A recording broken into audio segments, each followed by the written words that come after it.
Welcome to Real Estate Investing Abundance, the show for busy, fulfilled professionals like you to learn how to develop financial independence built on solid passive real estate investments. Now, here is your host, Dr. Alan Lomax. Hello, enlightened investors. Welcome back to Real Estate Investing Abundance. I'm so delighted to have back with us again today Neal Bawa, who is no stranger to the show and probably no stranger to any of you. But Neal is a technologist who is universally known in the real estate circles as the mad scientist of multifamily. Besides being one of the most in-demand speakers in commercial real estate, Neal is a data guru, a process freak, and an outsourcing expert. Neal treats his $1 billion plus multifamily portfolio as an ongoing experiment in the efficiency and optimization. The mad scientist lives by two mantras. His first is, we can only manage what we can measure. And his second mantra is that data beats gut feeling by a million miles. And these mantras and a dozen others disruptive beliefs drive the profits of his 900 plus investor profits. So Neal, welcome back to the show. Delighted as always to have you with us. And so we're going to talk a few minutes here today about the three inflation indicators that have just recently come out. Yeah, well, thanks for having me back on the show, Alan. It's always fun to be having these kinds of conversations with you, especially at what I consider to be one of the key turning points to this real estate cycle. And when I say real estate cycle, I'm not just talking about multifamily. I'm also talking about single family. There have been, significant cracks in the single family market in the last 6 months. I'm seeing prices decline in many super hot markets such as Austin and Phoenix and Boise, and people are just having trouble paying 7% interest rates for even the single family market, which overall has been very resilient. If you look from the from the peak, which was around March 2022, the single family market is actually up. It's up about 4, 5, 6% since then. So it's minor increases, but it's up. Whereas the multifamily market now, most people have realized is down about 25% from peak in terms of overall prices based on a cap rate, not on a price per door, but on a cap rate basis, multifamily is down about 25%. So the last three inflation readings have been critical. The Federal Reserve, I believe, is not perfect. They're far from perfect. They did make a mistake in 2021. But what I like about the Federal Reserve is, unlike our politicians, whether it's Democrats or Republicans, nobody will ever accept a mistake. As a politician, if you accept a mistake, your career ends. The Federal Reserve, in many meetings, has accepted its fault for late 2021, where they said we thought inflation was transitory. And it turned out that it was transitory over a much longer period of time, so that term was wrong, and we were wrong. So I like the fact that the Fed is the kind of organization that in a dozen interviews, their chairman, their governors can basically say, mea culpa, we made a mistake, and still have their jobs and be able to move forward. I love that. And so I listen to what they have to say about inflation, about interest rates, much more so than, let's say, CNBC or Fox News. Every one of these organizations has an axe to grind and a specific purpose to move towards, where the Fed basically says we are data driven. We can say this direction today, and then a day later we can say that direction because new data comes out. And I like that. And so the Federal Reserve, 3 months ago, what they were saying and what they're saying this week is completely different, right? 3 months ago, they were saying, we are seeing some encouraging signs about inflation, but we don't think that the fight against inflation has ended, right? There's a lot more to do. Those are and Fed governor after Fed governor, I basically, read about 6 or 7 or 8 of these ranking Fed governors. They were all basically sing the same tune. There was one of them, his name is Austin Goolsbee, who felt that we should start cutting rates. With the exception of that one guy, I think he's a Chicago Fed. Everyone else was saying pretty much the same thing. But last week and this week, there have been interviews from Fed Chairman Jerome Powell. Powell appeared before Congress last week, and this week he had a big conference that he was there, and they asked him a lot of questions. And his tune has completely changed. His tune is, we've had three very good readings about inflation, right? And those three readings tell us that, we are ready to start cutting interest rates. So the chances of the Federal Reserve cutting interest rates now in September is at 93%. So there's actually this 93% number comes from a survey of Wall Street folks. How confident are they? And so they sort of aggregate it together. 93% is very high. And there's now a greater than 50% chance that we will get two rate cuts this year, one in September and then one in either November or December, the last meeting of the year. And I think that those numbers are going to rise over the next few weeks because I am seeing significant weakness in the economy in Q3 of this year. I'm looking at lots and lots of different things that I look at. I look at manufacturing indexes. I look at consumer confidence. I look at what's happening in the political space, which obviously can create nervousness, and nervous consumers don't spend big money. They don't buy cars. They don't buy homes. And what's happening in the political arena is definitely creating a great deal of nervousness. So I believe that will have a short-term impact on the economy. So I expect that we will get more positive inflation readings. But before I tell you what I think that means for real estate, let's dive deeper into those three inflation readings, right?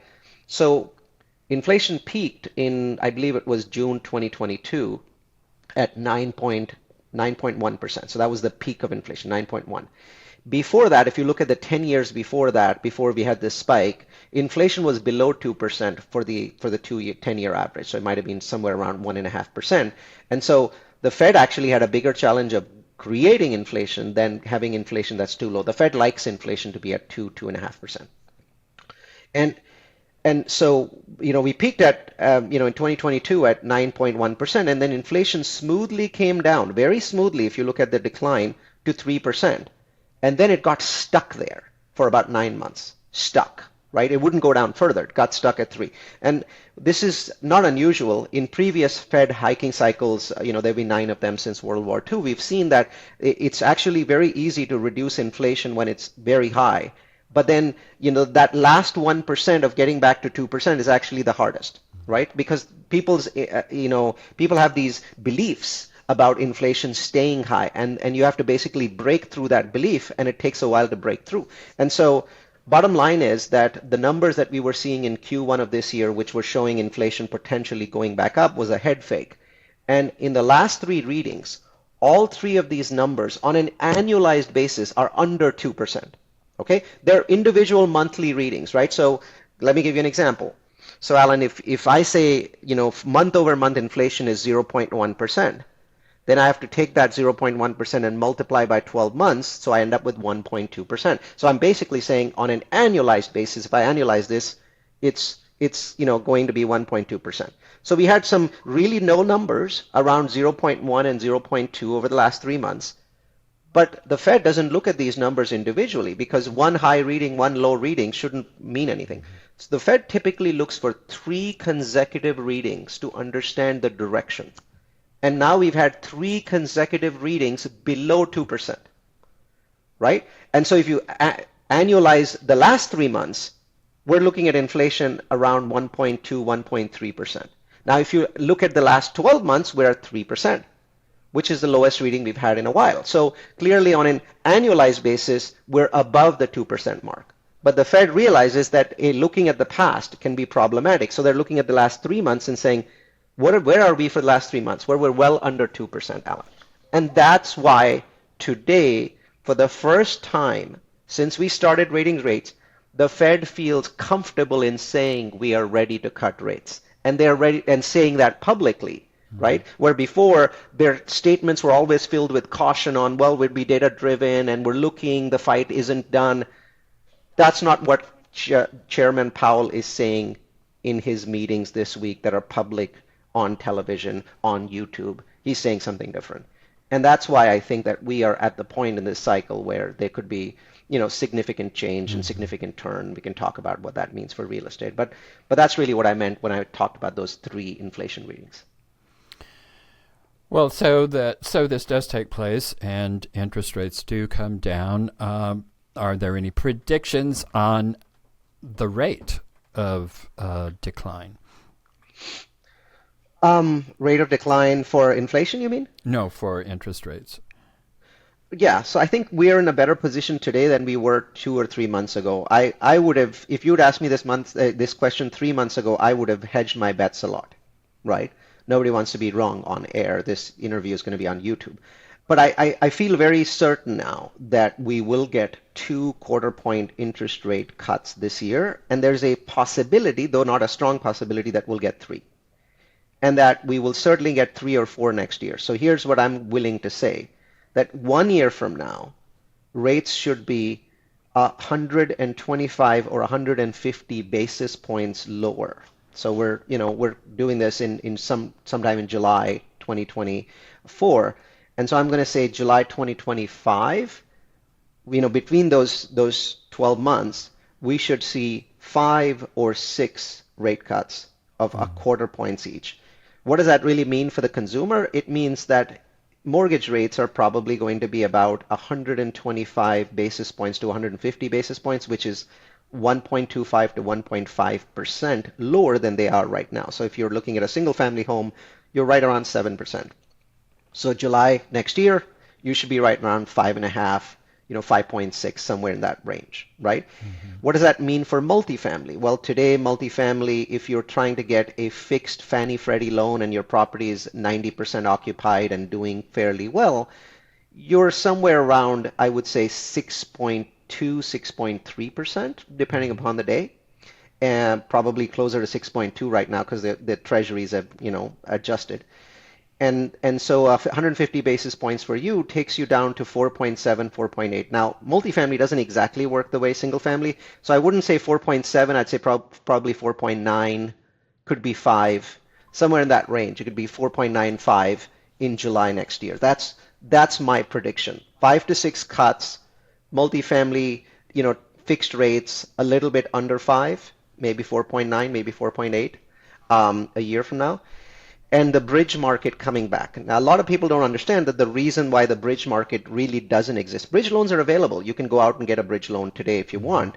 But the problem is you can't really buy buildings with a bridge loan for 2 reasons. One is your investors won't give you money because until they see a significant number of rate cuts, you can't sell it to them that, hey, a bridge loan is the right way to go. Even though I'm 100% convinced today that if I could convince my investors today, I would get a bridge loan.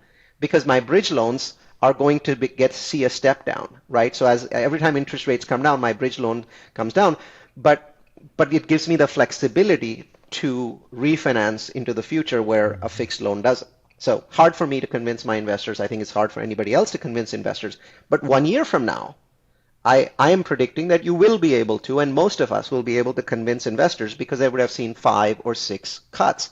And so at that point, we'll be able to convince investors to take on bridge loans. And second, bridge loans will be easier. Today, bridge loans are hard because bridge loans are currently still factoring in the fact that interest rates may not go down. And bridge rates are composed of, let's say the SOFR, which is, basically kind of think of it as the U.S. Treasury rate. So treasuries for 10-year fixed are right now in the 4-ish% range, 4.5, somewhere in that range. And so on top of that, there's something known as the spread, right? On top of it, right? So you got the base rate, which is a treasury rate or equivalent, right? SOFR. And then on top of that, you have something known as the the spread. Well, that spread is elevated right now. Why? Because banks see potential risks. They don't know if inflation's really dead. And so they don't want to take a risk, so they put a bigger spread on it. But next year, not only should you see the rate portion come down, right, whatever that rate portion is based on what I just said, 5 or 6 cuts, but you should also see some reduction, not a huge reduction, on the spread part. So bridge loans will benefit twice. They'll benefit from the base rate going down and the spread settling down a little bit as we start moving into a 2% inflation environment. And that's why I think that we will actually be able to make bridge loans work next year. So when bridge loans work, multifamily becomes very bullish because when you use bridge loans, you have the ability to get higher leverage. You have the ability to do a lot of things that you cannot do with fixed loans.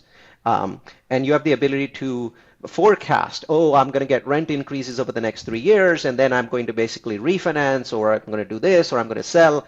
It opens up options for you that you don't get with fixed financing. So it can bring an element of bullishness back into the market around Q2 next year. So I hopefully long answer to your question, Alan, but hopefully that answers your question about, where do I see the reduction in interest rates? And, I try to sort of also pigeonhole that with what that means for the multifamily market.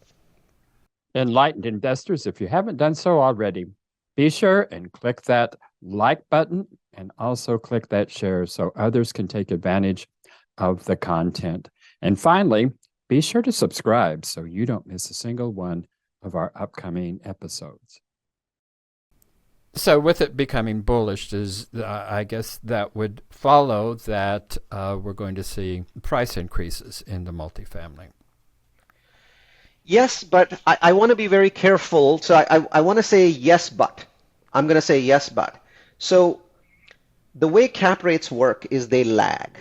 Okay, they lag. So remember, interest rates go up, cap rates go up. Interest rates go down, cap rates go down. But there's a lag. And part of that lag is that it takes roughly 5 to 6 months to close a building. So if I make an offer now, some buildings might close in 90 days, but most of them will close in 120, 150 days from now.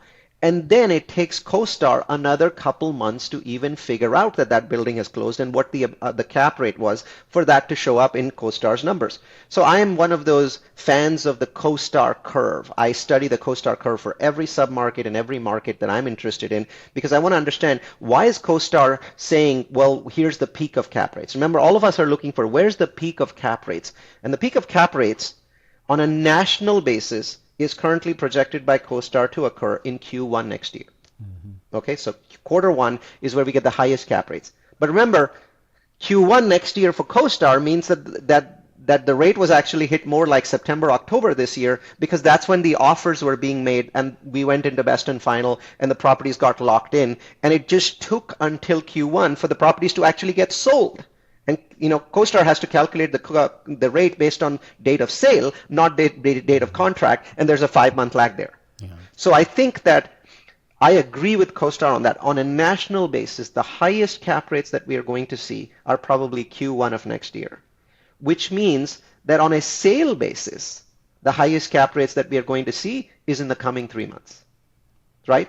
So July, August, September is probably the highest cap rates that we see, which means the lowest prices on, for the same net operating equivalent, right? So remember, a property that's doing phenomenally well today is worth more every day, regardless of what's happening with cap rates, simply because, a cap rate is a multiple of net operating income. So if your income is going up, your property is worth more every day anyway, right? But let's assume that all of these properties, their income is exactly flat, exactly the same. Then what I'm saying is, the price point where the property is worth the lowest is in the coming 3 months, July, August, September. And starting October, even if that property's income doesn't increase by $1, it's worth a little more, and then a little more, and then a little more, and then a little more. And that process, that curve, is what you see in CoStar reports, where they're saying that the market should return to low cap rates, but not to the cap rates that we saw in 2022 because they were absurd, they were a bubble. Mm-hmm. But the market will return to low cap rates in 2027, and we will see the start of that decline in cap rates, which means increase in prices, in Q1 of 2025. And basically, starting Q1 of 2025, every quarter is a lower cap rate until sometime in 2027, where we start seeing a flattening at a pretty low basis, right? Mm-hmm. And so 2025, 2026, 2027 are all years where we should see declines in cap rates or increases in prices, unless, of course, there is a future, inflation spike, which I would not rule out at all. I mean, I'm not ruling out a future inflation spike at all. But I think that that's what you'll see for cap rates. That's what you'll see for prices. And again, as I said, from a sales perspective, those of us making offers, the lowest offer is probably in September this year. And then after that, for the same exact property with the same exact profit, I probably have to bid up a little bit beyond that point of time. Why? Because I have, and you might say, why? Well, the answer is because in September we get a rate cut. The moment you get a quarter point rate cut, you can bid that property up a little bit more because the bank will give you several $100,000 more for a 200 unit property the moment that rate cut happens, right? And then if you get another rate cut in December, once again, you get several $100,000 more for a 200 unit property. So now people have more room, which automatically has an effect to stabilize and then finally increase prices. Yeah. Well, fascinating information there. So tell us, Neal, about your company and how it is we can get in touch with you. Absolutely. So, I happen to be lucky and unlucky in the sense that I am the only Neal Bawa on the World Wide Web. So as long as you spell my name correctly, Nealbawa, everything that's happening on the web, everything that you see, the YouTube videos, they're all about me. So not hard to find me. But the right way to find me is Multifamily University, which is multifamilyu.com. That's www.multifamily followed by the letter u.com, because we publish all of the data that I've just given you in a much more detailed format with 12 data-driven webinars for our audience each year. So we go out and do these data-driven webinars, and they're related to various aspects in real estate. I'm writing one for Airbnb right now. I'm writing one for industrial, and so we do all these interesting, unique webinars. And our teams go out and build, these decks. We do, several hundred articles worth of research, and we put all of that together into a real estate toolkit, which is then hosted on this website. Everything's free. There's no subscription. There's no upsell. There's no, you have to pay $1,000 a year or $25,000. There's nothing like that. We don't sell education. We don't have any intention of ever selling education. What we do and what we're good at is research as data scientists. Gather research, distill it down into something that's easy for people to understand, and share it on this website. And you might say, what benefit we get out of it? The answer is very straightforward. Roughly 1.25% of the people that are in our ecosystem that come in and use that data become our investors. That's it, right? So, we've had over 100,000 people or maybe 90,000 people use this data in the last 5 years. We currently have 1.25% of them, which is slightly over 1,000 as our investors. Well, Neal, there's been some huge changes in the world in essentially the last 2 years. And you're talking about the Fed. They're willing to say that they have made a mistake. Well, in 2022, they seem to have made a pretty huge mistake in the fact that they thought sanctioning Russia was going to crumble the Russian economy. And in fact, it didn't do that. And in fact, it drove a very, very strong alliance between Russia and China, and which changed a whole lot of things in terms of world economics. So how is that going to play into real estate investing in the United States? I think all forms of investing, not just real estate investing, are going to be difficult in the next 10 years compared to the previous 10 years. So I'll just say that every form of investing is going to be riskier, and on average, returns from any form of investing are going to be lower. The only exception to that rule may be the Bitcoin. I'm not a huge fan of Bitcoin, but Bitcoin benefits when there is people are scared. It benefits when there is a upheaval around the world and systems and processes break. When there's distress, Bitcoin benefits. So Bitcoin may be the exception to that one rule, but any and all form of investing will become more difficult in the next 10 years because the world order is breaking. And basically it breaks every 50 years or so, or 50 to, and we've actually had an incredible amount of peace starting 1945 to now. But that era of peace and stability and having one world order is ending. And I don't know what the new form will take. I am convinced absolutely that the United States will come out stronger from this break in terms of world GDP or proportion of world GDP than it is today. Um, but that's on the other side of this, Yeah. and I don't know how long it takes to get to the quote unquote other Mm-hmm. side of the current world order. But there's going to be sure to be upheaval, and that upheaval is going to affect the United States as well. I see potential inflation spikes, one because of oil challenges, which the U.S. is insulated against. We are the world's largest energy producer.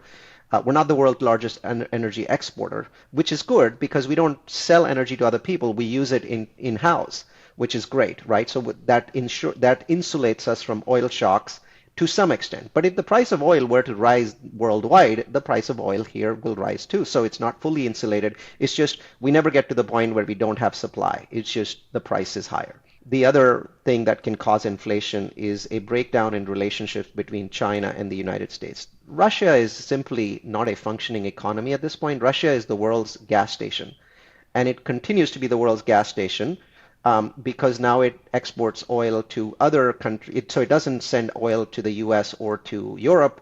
It ships it to other parts of the world, Mm-hmm. and so it continues to be the gas station. But it's not a functional economy. It doesn't really play any role in worldwide supply chains, with some small exceptions like uranium and other things that it has control of. China is 100 times more important than Russia to the world economy, and not just to the Mm-hmm. U.S. and Europe. It's important to any part of the world. It is the world's factory, and despite all these comments about manufacturing returning to the United States, these are trivial comments. For manufacturing to return to the United States, if it's returning at the pace that it's currently returning, it will take roughly 5 decades, Mm-hmm.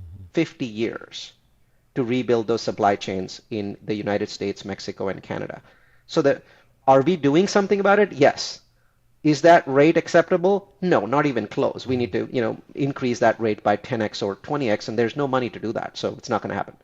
Bottom line is the biggest single risk to real estate, the biggest single risk to inflation is a, an outbreak of hostilities between the United States and China over Taiwan. And the Chinese are preparing. The Chinese are continuously adding to their fleet. They're clearly making the right steps to go in that direction. The only piece of good news is this. Due to an extreme piece of luck, China does not have a land border with Taiwan, where the Russians had a land border with Ukraine. And so the US and Ukraine knew about 30 days before the attack that Russia was going to invade, because at the 30-day point, it's pretty obvious that you're doing a bunch of things that you would only be doing if you were planning to invade. That is not the case with China and Taiwan. The Chinese would need to do a bunch of very obvious things roughly 1 year before they invade Taiwan, 12 months before, because there is 100 miles of sea between them and Taiwan. This means that we'll get plenty of warning. Does it mean that we won't get an inflation shock? No. But we'll get plenty of warning. We'll know, we'll see it coming. We'll have people saying, Democrats and Republicans 6 months or 12 months before the actual invasion that's going to happen. So we'll have a little bit of time to adjust, a little bit of time to work with our supply chains, but it'll still be the most insane inflation shock. Will it be like 2022? No, it will be far, far worse, right? Because what happened in 2022 was not a break in the supply chains. Stuff was coming from China every single day. It was just slower. It was taking longer to get out of ports. So all we did was we slowed down the supply chains, and that took us to 9% inflation. What if we cut those supply chains off entirely for 6 to 12 months? So we'd get 50 or 100% inflation. So that is certainly a possibility, and I see it happening in the 2028 timeframe. The only likely scenario where it doesn't happen is if Chairman Xi, who is the supreme leader of the Chinese people, dies. If he doesn't, then I think that we're pretty much locked in for a conflict in 2027, 2028. So, because we'll have a year worth of warning, you'll start to see inflation rise in 2027. Why 2027? Why not now? That's because the Chinese still need another 2 to 3 years of making ships at a frenzied pace to get to the point where they can attack. Or we could just back off and form an alliance with China. But that ain't going to Yes. happen. That's right. And we could also see unicorns tomorrow morning. I Yeah, think that exactly. the problem with politics is that things tend to go in only one direction, Mm, right? So here, yeah, and how does it adjust? It adjusts through war, right? mm, War is actually the adjustment. War is the only thing that allows politicians to eat humble pie, right? And nothing short of war. So we have not seen in the past these kinds of things sort of back off unilaterally for people to back off for any reason. It happens when politicians die. For example, if Putin or Xi were to die, then there would be a chance for a reset. But short of that, it doesn't matter. And the United States, because we're a democracy, it's a different guy every 4 years anyway. So all of these guys at this point can't, back off mm. because all of them would look weak if they were to back off. You saying anything complimentary about China today is political suicide, even though there's actually a million things that we could say, good things that we could say about China if we were, let's say, the Federal Reserve. We could, yes, indeed. Anyway, we're getting into strange territory here that a lot Yeah. of people in the United States do not want to look at. So we'll end it there. Well, Neal, it's been wonderful being with you today, and thank you for sharing your data-driven information. It's always greatly appreciated. Thanks, Neal, for being with us. Thanks for having me on. We've come a full circle. I've been on your podcast for years, and so we during that time we've sort of seen a circle, and it's nice to kind of be at the point where the circle's touching again Yeah, to where we started. excellent. Thank you, Neal. Awesome. Thank you. Bye bye. Enlightened investors, wait, don't go just yet. I just want to remind you about our recently launched webinar that you will not want to miss. If you're at all curious and would like to learn more about how real estate investing can diversify your investment portfolio, alleviate the anxiety associated with Wall Street swings, leverage your 401ks and IRAs to substantially increase the return on your investment, and do all of this with turnkey, hands-off passive real estate investments, then you'll want to immediately go to stevetalker.com/webinar. In the webinar, we'll also address the common dubious investment schemes that you want to avoid. To access the webinar, go to stevetalker.com/webinar. I look forward to seeing you in the webinar. Thank you for tuning in to Real Estate Investing Abundance, brought to you by Steve Talker Capital, a company working for passionate professionals like you to develop financial independence built on solid, passive real estate investments. As part of our efforts to make the world a better place, Steve Talker Capital contributes to activities and organizations committed to better understand the equine. These endeavors attempt to enhance the human treatment of horses worldwide. Steve Talker Capital, working for a world where all creatures, great and small, flourish abundantly. For resources to develop your financial independence, connect with us at stevetalker.com.